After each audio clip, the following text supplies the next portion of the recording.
RNG did not go for anything early. They went for the last pick, Caitlyn. On top of that, only one AD carry ban coming out throughout this entire draft phase. Siva's going to be the final ban that comes out from EDG, and immediately Talia's going to be locked in for RNG. But that's the really important thing. Before we even go down into Talia, which is a massive priority pick, I want to point out, like you said, it's only one AD carry. So Ashe is left up as well as the Jhin. Now, Jhin in the LPL never really fell out of favor. He was very popular before he ever got big on the global stage, and he's used in a very similar way as a pseudo Ashe. His ultimate being used as more so the utility of the slow as opposed to the execution damage. So the fact that EDG have opened up their options, if we don't get Ashe, we can go towards that Jhin. Also just a better Caitlyn when it comes to sieging like to the meta, and it would make a lot more sense if RNG locked that one in with the composition they're now putting.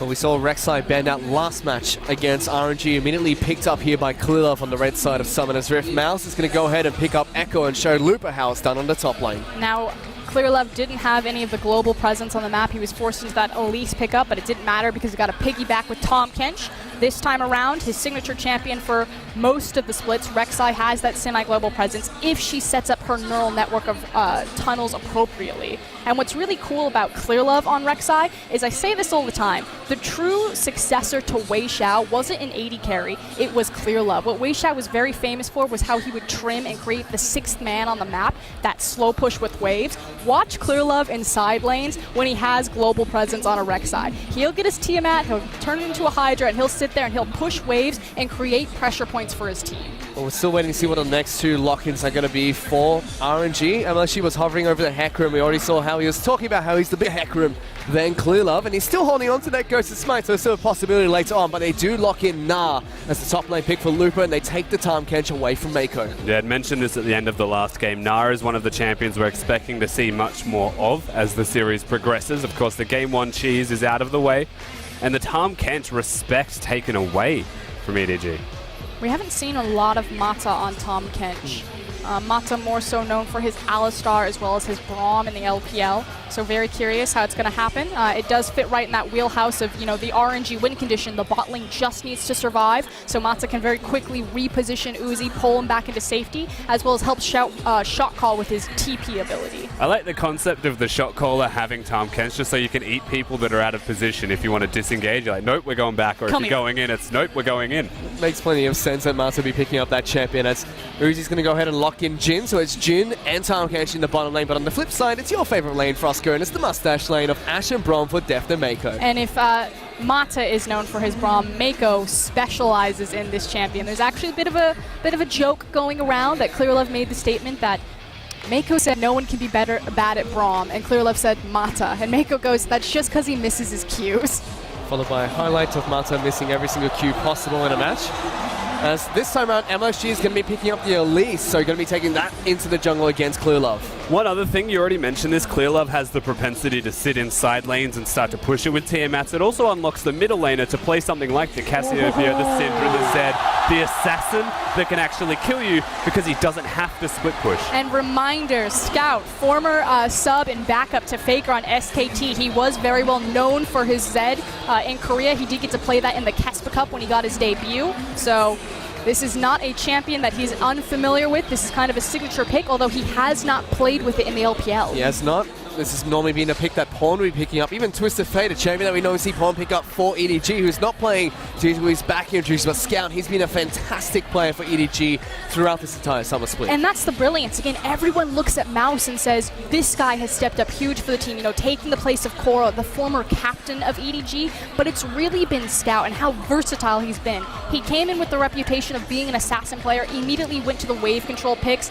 filled more of that unstoppable 2014 role for EDG.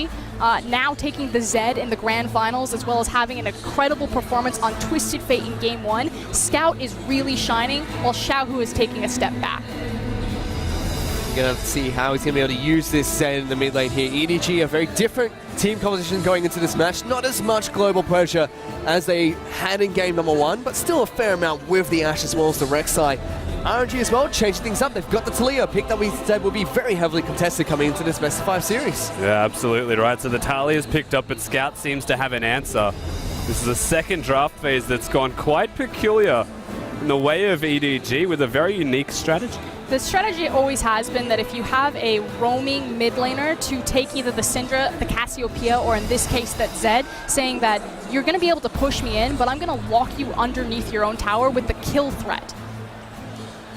This time around as well, LMSG is going to be picking up the Elise. We saw last game picking up the Gragas, going into the Elise, was not able to catch out ClearLove, find him in his own jungle, and make sure he can't have that impact that we saw him have in game number 1. So hopefully with the Elise this time around, could be a little bit more aggressive. Yeah, you expect to see some more aggression. RNG once again going a rotation-heavy team fight composition. Their opposition EDG still a little bit creative. The Ashe for the pick, the Braum to round that out, and Scout to assassinate. Still the same flavors, the same styles in this second. They have all the tools, but now it's up to their solo laners to see if they can actually execute on this time for RNG. Let's see if they can. We saw EDG solo laner step up huge in that first match, and just like game number 1, it's going to be an Infernal Dragon that spawns first here in game number 2, a specialty of the LPL playoffs, it seems. Yeah, deja vu of game number 1 all over again. So quickly touching back on these compositions, again, they're very similar to what we saw in game 1. I think a key difference though for EDG though is where they have their semi-global presence. So again, it's not in the hands of Scout anymore, it's in the hands of ClearLove, and how that'll change, impact the map and their pressure that they apply. Still though, they have a strong possibility of running a 1-3-1, especially if Scout and Mouse are able to get ahead on these picks. Now though, Scout and Xiaohu just having a little bit of a dance battle in the mid lane. Scout, you know, a little bit unfair there, brings his shadow to the party. 2v1, not fun. Now they have a ward here, EDG, on the enemy Krugs. They might still make a move for this. Whether it's a steal or a fight, we're about to find out. Seems like they're moving for level it. 1. Deft and Mako looking to try and wrap around. Mata and Uzi already They've got the the in. Death speed tag, he gets exhausted. So does Deft though. As Uzi now trying to run away. Does take the small Krug for himself. Big Now crit, Deft actually. taking a lot of damage. Has to be careful. Mata might be able to eat him up. He's trying to run away and kite out of this one. Here comes Sal. This is a sloppy fight between the two. They both flash away. Mako's beating it up. Uzi reloads. Mako has to flash away. Uzi decides not to flash forward. And Summoner spells burnt from everyone here as only Uzi retains his flash. Rusty said it best. These bot laners will never take a step back. They are always going to take a step forward. These two want to prove we are the best bot lane in the LPL. The only remaining flash is on Uzi. That was insane. They really wanted to give it to each other there. EDG had the way in, but Def had to flash out and kind of just abandoned Mako to his own devices. The crit from Uzi, that's a big determining factor. The fact that we went through 2 rotations of all 4 of Jin's bullets was pretty massive in that trade. So now Uzi retains his flash. We'll have to see if he can use it effectively, but here comes ClearLove into the mid lane. Xiao flashes away. ClearLove's right on top of him. Scout's going to get exhausted. Puts the Ignite down. The seismic shove knocks Scout forward. He picks up first blood. And suddenly, MLXG's here as well. Mako's going to throw the winner's fight. He picks up the kill. 2 kills for EDG. Scumbag Mako walks away with the double buff. Not necessarily best case scenario, but hey, guys, I wanted the assist. In a bottom lane with no summoner spells, you got to take it for what it's worth this time around. Yes, Mako might have stolen that kill, but he was actually looking to try and ensure that ClearLove stayed alive because he was 1 hit off dying. And that's also back-to-back games where ClearLove's first gank has been in the mid lane. Again, EDG have a very clear formula. It makes them very telegraphed, and ClearLove is mixing that up on the final stage. ClearLove making full use of the fact that Talia shoves out very early there as well, getting around the back, forcing the flash. And when she again being reactive, it this time around pays for it with his life as well.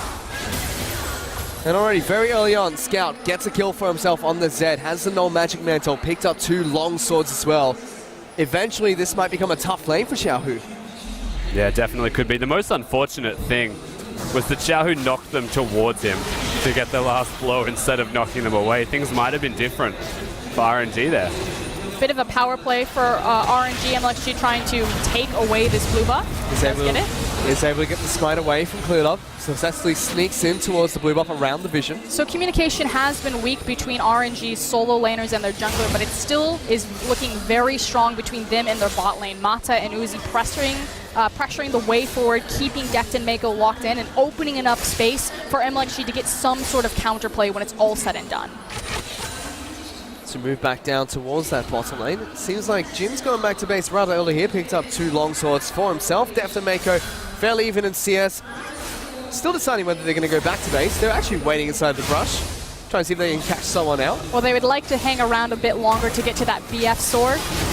They do have the possibility, though, because it is Ashe and Jhin, to look for the long swords. It's a possibility. The thing is, getting that early recall in and having an extra couple of long swords means generally your lane pressure will now increase and you should push EDG out of the lane. They're just holding on in a risky position because let's say MLXG shows up to the party. Seems like RNG just trying to hold this wave as much as possible. The bottom side of Summoner's Rift is Clearlove looking to find MLXG, spots the spider out, forces him out of his jungle. Very different heat map already for Clearlove between Game 1 and Game 2, spending a lot of time on MLXG's side of the jungle as now that they know where Clearlove is, bot lanes again go back to skirmishing and slugging it out. Yep, Mata and Uzi trying to make the most out of their early buy.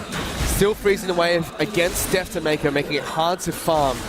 Making sure that Uzi can freeze wherever he possibly can. It's done now for EDG. They do have to go back. No mana available for Deft, no summoner spells. You don't want to get caught out and just die.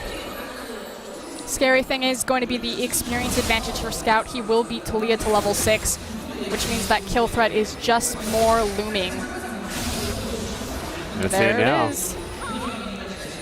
And already you can see, normally Talia's shoving out very early on, trying to get the wave underneath their opponent's turret. This time around, Xiaohu is farming underneath his own turret. A Scout is relentless in pressure after picking up first blood. Clearlove has all the options in the world. He's looking now bottom because Uzi and Uzi and Mata are far forward, but with so much advantage in the mid lane, he can invade MLXG at any corner he wants. Deft and Mako yet to go back to base, deciding to cancel that one out, so a huge CS lead at the moment for Uzi. Approaching 20 CS over Deft. Yeah, and it's just incredibly weak right now from the side of EDG. They will go back to base and potentially have an item advantage when they go back. He's so greedy for that BF sword. Exactly. Not only that, you can see MLXG posturing near this side of the map, recognizing that why would they stay? Probably because Clearlove's here. And we've seen a lot of AD carries in the LPL kind of fall back to an Infinity Edge rush versus the Essence Reaver. We'll keep tabs on Deft to see if he goes that route, but I can't really imagine trying to hang on so long in this lane for that BF sword power spike if you weren't going to immediately itemize into the battle stat of the crit versus the CDR of the Essence Reaver. Well, we saw last game Deft on his Ashe decided to go for an Infinity Edge. We'll have to check in later and see if things change for game number 2. Let's move back towards the mid lane. A small CS lead at the moment for Scouts as Clearlove still going to try and take blue buff away from Xiaohu. Yeah, he's had vision there for quite a while, even uses his ultimate to get to it. That's absurd. Yeah, that's a lot of damage. Xiaohu, the double shuriken comes out with the Thunderlord's proc from Zed, immediately chunks him down to half health, forcing him to go back to base. Which is empowering this confidence for Clearlove to continue to amass more farm over MLXG. 23 to 37, that's massive, even before you take in the 2 assists that Clearlove's toting. He's just taking camp after camp away from LSG, who is yet to hit level 6. Clearlove now level 7, 2 levels so far up behind over this Elise, and not a strong start once again for RNG. And I feel like that has to come back to the solo lanes. RNG, Xiaohu, and Looper really being exposed and splintered and bleeding into the jungle. It's interesting how this is panning out as well. The only reason Looper is having a, I'm not going to say bad time, he's still doing well in this top lane. Got a CS lead. The only reason that he's not outright winning is because he has to rotate because MLXG is being invaded. And I think this just comes back once again to Xiaohu, who's just not having the best start to his series. Well, so far we've yet to see either top laner use their teleport across the map, just using it to get back into the lanes for now. Smarter actually taking a bit of damage from Deft and Maker here. MLSG is waiting in the wings. But the longer nothing happens, the stronger EDG get. We do have both junglers posturing on the bottom side of the map, but right now, EDG are just naturally and organically winning pretty much every lane. And both teleports other than top. Both teleports are coming back up shortly for the top lane as they go aggressive. Wow. Mata going to get eaten up by Mako here. As there goes Clearlove, gets to jump onto Mata, pops the grey health, Deft dealing a lot of damage, picks up the first kill in this skirmish. Now they've tagged Uzi. Kill flick comes out from Ash. They flash forward. Double kill for Deft. They trade one back by taking out Mako, but the Incy with the Spider has to come back down eventually. Mouse will use his ultimate to get back to safety as Looper completes his teleport, trying to get back down to the bottom lane. They even have the mid laners joining this fight as well. Xiaohu and Scout are both down here, but the damage has already been done. EDG take down RNG's bottom lane. Yeah, Looper being mega might be enough to actually deter them. Mid lane is still rotating at the same time is actually just credit to Scout because he's there, whereas the Weaver's Wall is available for Xiaohu. And now being very coy in his movements, but this all just comes back to EDG playing around their bottom lane incredibly well. Mako's death was not in vain. He did that team fight so well. And again, some miscommunication between Mata and MLXG. Didn't look like they were on the same page trying to set up that gank. They thought it was going to be a 4v4 because both teleports came in, but RNG fall down once again. Has Def missed an arrow like this series? Not yet. I don't think one has missed. Well, when you're throwing them at point blank range. Doesn't matter. And this is a champion we expected Uzi to be picking up quite frequently in the series as well. Deft has played a lot of Ashe, but it is known to be one of Uzi's stronger champions. Hold on though, Xiaohu now looking towards top. Does have his Weaver's Wall available. Yeah, also working around pink ward vision, so if he did go in, no one would know. However, it can be assumed, given that Scout is at the enemy turret, saying that he's not here. And again, the more that Xiaohu suffers, the more it actually impacts RNG's vision as a whole. He's the second primary warder for the team, so the longer that he spends dead means that the less vision and information they're able to place on the map. So Infernal Dragon still being left untouched by the two teams. Cluelove still has MLXG's jungle in mind as he moves down towards the red side of the Spider's jungle, looking to try and take as many camps away as possible. He's over 25 CS up ahead of this Elise. The shoe's on the other foot in this series at the moment. Clearlove has been finding MLXG consistently, stopping him from being sporadic with his gank paths and preventing any unique and different plays at all. As he's also started up this Infernal Dragon. Pings coming out from both teams towards the pit. They went into overdrive in stopping him from getting that. This was a mistake. So many pings. Mata, calm down. Sanji still pushing on the bottom side of the map in towards EDG's turret, but it seems like Deft and Mako very happy with just freezing the lane where it is at. It's just a really tense moment. Deft has his arrow back up and available. They have the advantage in the mid lane. That's a curtain call though, so they have Mata and MLXG down on the bottom side of the map. He gets eaten up, and MLXG has to repel. Mako's still alive, the tongue lash will take him down, but look at Def going aggressive forward. He has backup though, because both Clearlove and Scout are now down into the bottom lane. Uzi might have to try and keep themselves fighting. The Weaver's Wall is just not quite long enough. Uzi gonna get hit by the Def bar, taking a lot of damage. Def already picks up one kill. He's going for another. Scout gets the double kill in the bottom lane, and EDG get 4 picks, only trading Mako. Disaster for RNG. They effectively just ran headfirst into a brick wall and threw away 2 more lives. EDG now have complete control of the bottom lane, 3-0 and 2 on Deft. He is massive and can itemize whatever direction he wants. Eye-Edge, Essence Reaver, the world is his. And absolute confidence from Deft in particular is the difference there. Mako keeps dying, but he is the sacrificial lamb to find EDG's team fight victories. Only 2 kills for RNG, both Mako, and every single time he goes down, Deft gets the better end of the deal. EDG as a whole have been playing fantastic in this series so far. Already, they're about 4,500 gold up ahead of RNG just 13 minutes into this game. Picked up another first dragon, Infernal Dragon, with an Ocean Dragon spawning next. 2 to 8 in terms of kills. They look unstoppable. And you know, there was a lot of question marks coming into game 2. When you look at the semifinals from both RNG and EDG, they're eerily similar. Hold on, let's take a look at that replay. And once again, keep your eyes peeled on Deft, because the way that he positions and plays this one is incredible. Knows from this point, somehow, that he is aware MLXG is in a position to die. He's got his team rotating, and it's the Scout show past this point, because Deft and Mako have paid their dues. Meanwhile, in the live game, there's another skirmish happening over red. Yeah, you can already see on the bottom left-hand side of your screen, EDG finding more, EDG finding more members of RNG, getting another 2 picks while that replay was going on. And Clearlove's now joined the party, picking up 2 kills for his own. And again, if you go back to the semi-finals for WE versus EDG and RNG versus IMA, it was pretty much a roller coaster that both mirrored. Game 1, RNG and EDG both smashed. And then the middle of the series is this wash of just absolute struggle street. That's now looking for another fight. Def gonna get a lot of damage on towards Mata. Exhaust has been used on the Uzi. Will get eaten up by the Tom Kench, trying to run back to safety. They pin down Mata. They get the first kill. And then looking for Uzi. There's Clearlove. The Rek'Sai getting the fight. Scout's down here as well. That's a dead Uzi, and Clearlove picks up the kill. But what are Mata and Uzi thinking being that far forward? I'm more impressed that Scout is always here. He's the assassin playing against the rotational mid laner, yet every single time EDG are making a play on the bottom lane, it may be reactive to the moves from RNG, but it's always successful. And the communication, the fact that Scout's able to be right place, right time every single time. This guy, stepping in for Pawn, hasn't played with this roster lineup very long. This is a single split of experience. But he has been playing fantastically for EDG so far. Not only in this series, throughout the entire summer split, when he was playing as Cedar Pawn, who had those back injuries, looked phenomenal. Even going into the playoffs, Scout, had a disappointing performance, but still a strong carry for the side of EDG. I just love how he's pretty much reinventing himself right now. In terms of his LPL career, again, in Korea, he was always known as being this assassin player. He was the, the protege behind Faker.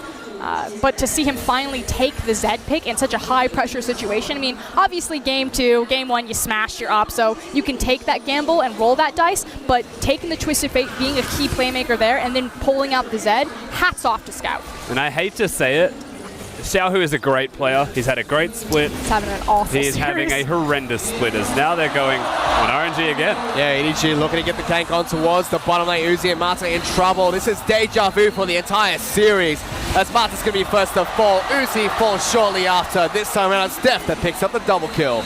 We're watching reruns of a TV series over and over, apparently. RNG are still now trying to trade. Finally, they get towards the top side and get a turret, perhaps. EDG one step ahead, though. It will be first turret blood. Yeah, and in response, like you said, EDG needs to make sure that they answer the structure. So the only saving grace are the table scraps for first brick there, but falling farther and farther behind. But still, this is just deja vu to game number 1. We talked about this before this series even started. EDG, they want to single out Uzi and Mata. They want Cluelove to get into that bottom lane, and they've just been getting gank after gank into that bottom lane. Mata, he's 1-4. Uzi's 0-4. They're about to go topside as well. It's not just bottom lane that's about to be hemorrhaging. There goes Scout. Yeah, one lane now affecting the rest. EDG definitely needs to be a little bit careful. The wall will come up from Mako, keep the AD carry alive. He sidesteps that seismic shot, but here's the top lane. They're looking to try and get the gank towards MSG as well as Looper. There's the death mark being popped. Cluelab's left to deal with the spider. Looper now in trouble as the assassin gets a lot of damage down. It's just not quite enough as Tom Kench makes his way up. Xiao and Mata moved up towards top side of the map. Cluelab stands his ground. He wants to go for the fight. Big. It's 3-on-2, but he doesn't care. Does get exhausted. Flash shot to Looper. Stand behind Brom, says Mako as he comes to save the day. And EDG get 2 picks at the top lane. I mean, is Mata getting paid for his free delivery service that he's providing to EDG? That was a lot of work from Clearlove, though. Scout already showing that he's just a fantastic Zed player. It goes without saying, what we're seeing right now is a mechanical display of brilliance from EDG everywhere. It's also an organized and synergy display of brilliance. Like the communication so on point for EDG, not just in their macro movements about how they're moving around on the map, but in their target selection and priority. The fact that they're making the calls, Deft is setting up that kill bottom. Oh, you got M like she, you can tag him. Deft, I'm leaving you this kill. In top lane now, Scout, do you have this? No, Cluelove, fall back, pick this up, I'm on Gnar. It's just so beautifully juggled and organized. And it's given EDG a 7,000 gold lead in game number 2, just 18 minutes in. And like you said, Rusty, that's going to make it 8 as they take down the mid lane outer turret. And question has been answered if this was going to be another mirror from the semifinals. And it's no. This looks like right now it's back-to-back stomps for EDG. But still feels like a very similar story from what we saw during cross-conference. Every match that RNG and EDG have played during the summer split have just been one-sided victories. Game 2 looks to continue that trend. The dangerous thing is we came into the first game of this series. All right, they won pretty heavy-handed. It was a good win from EDG. Come into the second game and adjust it. They banned everyone out. And MLXG, they're still looking to fight here, Rusty. This time around, the Reaver's Wall is going to be coming out from Xiaohu. Good damage comes out from Scout. EDG decide not to pull the trigger. Well, they're not trapped in there with them. RNG are trapped in there with EDG. Wisely back off. As EDG used this time to start up the Ocean Dragon, that will be taken down with ease, and RNG do not even contest for this elemental trait. And again, coming into the second game, I have to reiterate, they banned everything that worked against them in game number 1, RNG. Yet, the exact same thing has happened twice in a row. Because the issues weren't necessarily the champions, it was the execution. And again, Xiaohu and Looper being unable to perform. And also Mata and Uzi, you have to look and criticize them a bit, constantly being so far forward against Deft and Mako when they already have such a far lead. It's clear up. Look at this, still steal away this blue buff. Does get picked up by Xiaohu. Suddenly MSG's on top of the spider, but on the top side of the map, hello, Looper just gets picked off by Deft and Mako. Nothing Looper can do. He is a little bit too deep, to be perfectly honest with you, but EDG with absolute control. And here's that 1-3-1. Anytime Zed is on a composition, this opens up, especially when he's 5-0-3. It's a free structure as well as a free kill across map. RNG are hemorrhaging. I feel like, okay, suddenly there's a time gauge to the bottom lane, looking to try and get a gank on towards Scout. Xiaohu going to try and take this guy down. There goes the ultimate coming out. He's going to be able to get away. Dodges all the bullets coming out from Jin except for the final crit shot. He's still trying to go toe-to-toe against Marta. The time gauge will spin him out. Xiaohu should be able to pick up the kill. Forces a flash, though, coming out from the time catch. He had two ways to play that, as EDG are now trading the Baron throughout this. He could have ran, or he could have fought. He chose to fight, and this is why. Well, they've got 4 men on this Baron. She's just behind the pit, looking to go for that smite steal. Reminiscence of game number 1. There's the first arrow miss coming out from Def. Let's see if he goes in. The repel comes down, trying to get into the pit. Has to flash on. He gets it! MLXG, Mana Salquan steals the Baron away from EDG, and suddenly there's a Mega Nara in the back of the pit. They take down 3 members of EDG, and they get the Baron buff. Game number 1, Clearlove was confident enough that he could pull that off. Game number 2, he was wrong. This is a huge wave for RNG. Uzi flashes over the wall. RNG showing that there are no pushovers as they fight back at the Baron pit. And they can delete this structure. Massive swing of power for RNG. They're right back in this. We were waiting. There was a big goal deficit. EDG were absolutely in control, but RNG have a massive team fight composition. And this is the difference between game 1 and 2, is the Baron is actually just outright taken. Mako swaps positions, big accident, saves his own skin, and RNG bring that goal back. And off the back of a fantastic play from Scout, EDG just say RNG, go long and chuck it downfield. And what was moving towards a 10,000 gold lead for EDG is now shrunk. They're now 4,000 gold lead. Still have that gold advantage, but for the next 2 minutes or so, RNG have a Baron buff to work with to try and take down more structures against EDG. I will say easier said than done, for what it's worth. EDG still have map control. The Baron will help them get map control. They could get closer to turrets, but I'd say ideally it's just Looper that takes one down if he can deal with Scout. And we talked about, kind of how these compositions really need to siege. Xiao, who also needs to perform well using that Weaver's Wall and blocking people off from these structures. Again, Jin is decent at taking down towers through his massive crit damage, but he's still really reliant on that slow auto attack set. Sanji look to congregate down towards the bottom side of the map as 5 still pushing for these structures. EDG still have Mouse, but pushing on the top side of the map. This structure's going to fall nice and easy. Big wave. For RNG. Yeah, it's Mouse trying to trade now. Scout's not in the right lane to actually split push, means he wants to be here to help defend. Zed does have wave clear. Here comes Echo, so Echo TP being burned. Is going to be teleporting in. Lupa's going to be turning into Minina. You kind of teleport back, or forward in time a little bit. I feel like I can see the future. It didn't look like this. Well, they didn't get the turret. Yet. So it's now at half health. EDG sending multiple members back to base. Now it's going to try and come down. There's the Curtical coming out from Uzi just to try and create some distance for RNG as they look to continue sieging in that turret. Incredibly low, but there's the engage. EDG go in. MLG has to repel to avoid damage. Big seismic shove. Going to be coming out from the Talia. They're still chasing them down. Mouse forces the ultimate to get away. Blinking health bars on EDG. Xiao who takes down Mouse. That's 2 kills for RNG. They're the Weaver's Wall catches them off. They're stuck between a rock and a hard place as Uzi gets the crit shot on towards Mako. That's 3 members of EDG down. And just from the claws of defeat, essentially, RNG are now bringing themselves within 3,000 gold. Another team fight victory. This is incredible. And welcome to the series, Xiao, who his Talia play, at least in these last 2 team fights, has been spot on. Not only catching them with the Weaver's Wall, but brilliantly kiting back and layering the damage. The excellent thing about Talia is she's one of the few champions that does damage as she kites backwards, which means that when Clearlove goes to be aggressive, thinking he's a god like that, she can punish him. I do hope we get a replay, but one of the craziest things that actually happened in that was Scout didn't even get to press his ulti, but during that time, when he couldn't press R, he got Gnar ulted and exhausted. So RNG are on the ball. It took them a while to get back into this game, Rusty, but game number 2, once that Baron got sold away by MLXG, RNG put pedals to the metal as they turn on the heat against EDG, and now still gold lead is in EDG's hands. They still have room to work with, but RNG, they're not out anymore.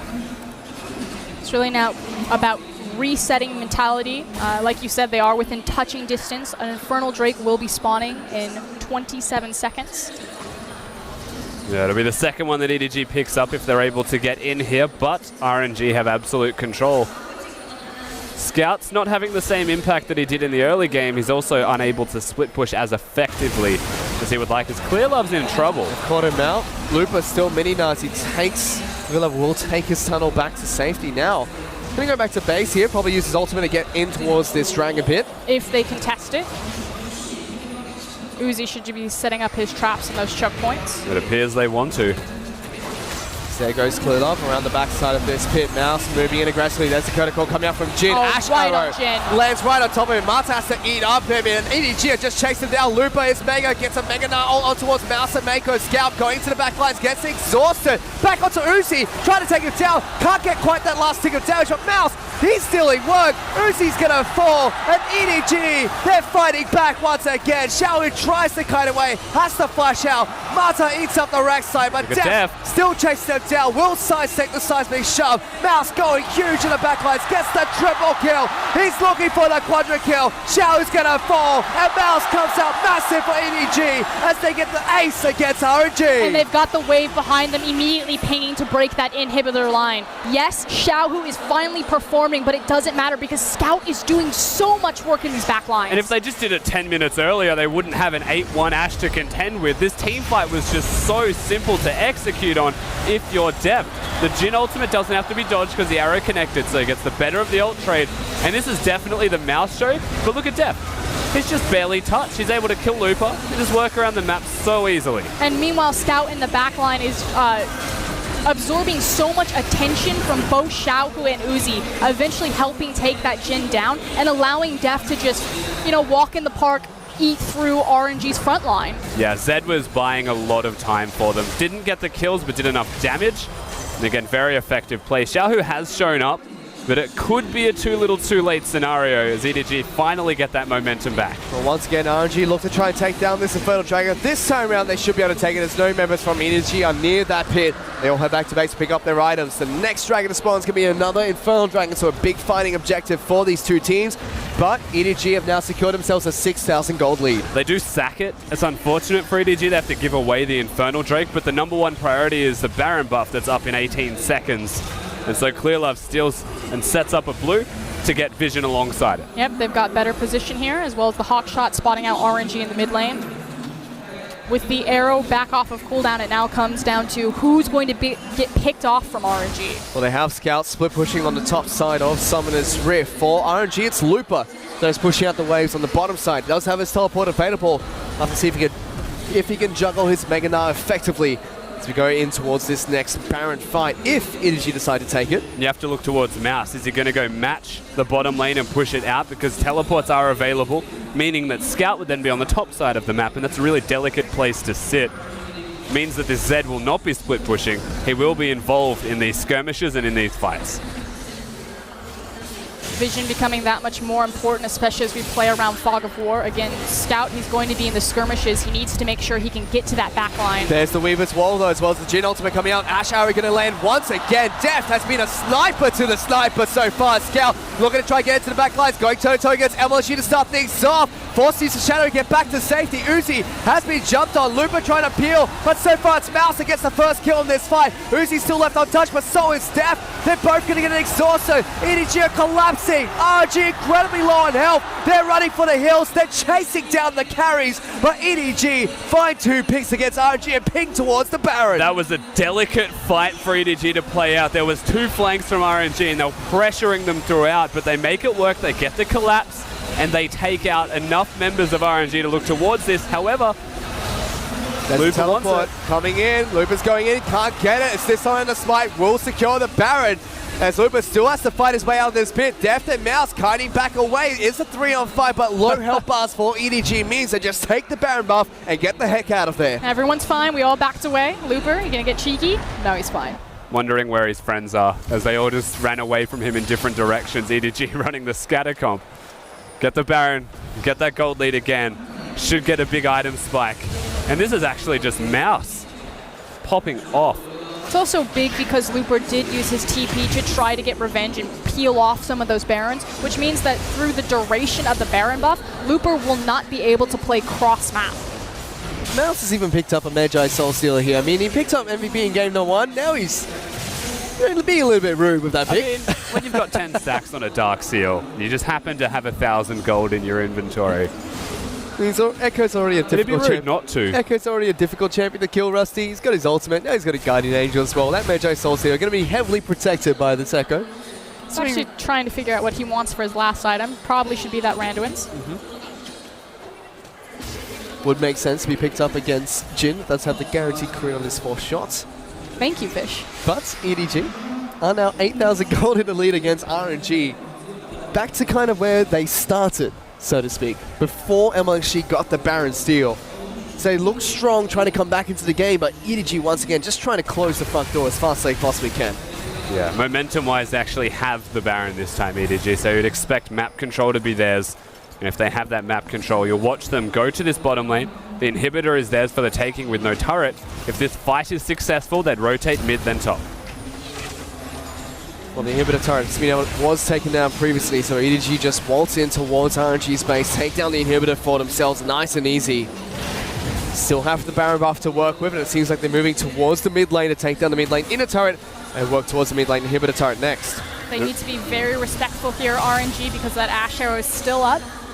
The reason I say go mid then top as well is the minion wave has been set up from Mouse earlier. It's a big stack.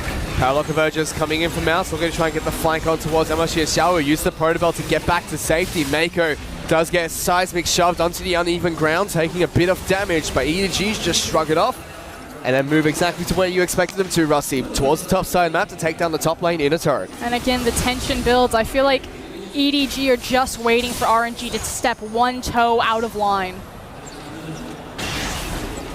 Top lane inner turret's going to fall. EDG have now secured themselves a 10,000 gold advantage against RNG. 32 minutes into this game. Power Convergence threatening It's got the wall. There is the Weaver's Wall coming out. Deft and Mako locked down in a choke point. Lucas about to turn Mega, but will he get popped first? Does get the ultimate off, but gets taken down next. Seismic Shove does a lot of damage on towards Deft, and the Curtical does get blocked by Mouse. EDG can't quite pop Looper, but still chunked down the front line of RNG, but will have to retreat and can't quite siege the top lane inhibitor turret. That's pretty much best case scenario for RNG right there. The fact that they locked out both Clear Love as well as Scout, and were still unable to pick up any kills. I mean, their inhib tower as well as the top inhib survive, so I guess that's put in the good column, but... Yeah, I mean, the thing is, walking into a Braum and an Echo is asking to be killed as well, so whilst they actually got 2 people out of the equation, they weren't entirely out, but they were out enough that they could at least get some damage down, deter the turrets from falling. Doesn't mean they'll be able to win the fights outright in situations like that. Well, next big objective coming up is going to be another Infernal Dragon that's up in less than 10 seconds, and already EDG on top of it. Have multiple members on top of this pit, ready to take it down. And should this game go longer, this also means that the next dragon will be that Elder Drake. Very important to both teams because we will be augmenting an Infernal on either side. Especially with 2 Infernals being picked up by EDG. We'll want to get all the combat stats that the Elder Drake gets, especially with 3 Dragons picked up, 2 of those being Infernal. And Looper now being delegated the split push duty to try and deal with the super minions that are pushing in towards the bottom lane after the inhibitor was taken down on RNG's side of the map. It's a dangerous game here from RNG. They have to play with absolute perfection, otherwise the game is just outright over. Which pretty much means all eyes really on Looper and Uzi. Looper needs to make sure that he excels with that Gnar ultimate and keeps Uzi alive to get multiple rotations through his crit. No Baron buff available for EDG means these minions are fairly weak as they push in towards the base. Easy for RNG to try and clear this one out, but it seems like they found an opening, get some good damage on towards the turret. That's deep from Scout. We're looking to go to the back lines. Mata is going to be able to eat up Uzi, but still takes a lot of damage from the Assassin. The turret falls. Big Mega Gnar comes out from RNG, but Def, he's just left untouched. He's chunking through the front line. As Scout tries to go to the back lines, but Lupus the first to fall. EDG playing these team fights clinically so far. And EDG's backline threat is just too great, especially for Jin, who wants to stand still for his ultimate. Now, it didn't even matter that last team fight, but he's competing against both Echo and Zed. What is Uzi supposed to do? Well, that's all the inhibitors being taken down. EDG marching on towards the Nexus. RNG have to put up their last stand. again. Mouse taking up the turret. Both Nexus turrets are going to fall shortly. Guardian Angel does get popped by the Echo. They're on top of Mata. He's going to fall. RNG are holding on almost. MLG's to the next target though. A scout going to the back line. So Nexus is going to get destroyed. And EDG are at match point against RNG.